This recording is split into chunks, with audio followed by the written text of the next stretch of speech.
आपको बता दें कि करनाल में आज किसान महापंचायत होने जा रही है और संयुक्त किसान मोर्चा ने करनाल में महापंचायत और जिला सेक्रेटरीट के घेराव का ऐलान किया है। किसान लीडर गुरनाम सिंह चंदूरी ने दो टूक कह दिया है कि अब चाहे पानी की बौछार हो या लाठी चले, एहतजाज करके रहेंगे। इस बीच हरियाणा पुलिस ने एडवाइजरी जारी कर साफ कर दिया है कि किसी भी सूरत में आम लोगों को दिक्कत नहीं आने दी जाएगी।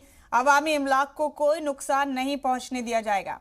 करनाल समेत सभी एसपीज को हिदायत दी गई है कि कानूनी निजाम को बनाए रखने के लिए जो भी जरूरी हो करे। करनाल में दफा 144 नाफिज करने के साथ साथ इंटरनेट खिदमात पर भी पाबंदी आयद कर दी गई है। एहतजाज के मद्देनजर करनाल में सिक्योरिटी बंदोबस्त किए गए हैं। किसान महापंचायत के चलते इंटरनेट खिदमात और बल्क एसएमएस खिदमात बंद करने का फैसला लिया गया है। करनाल समेत 5 जिलों में इंटरनेट और बल्क एसएमएस खिदमात पर पाबंदी लगा दी गई है।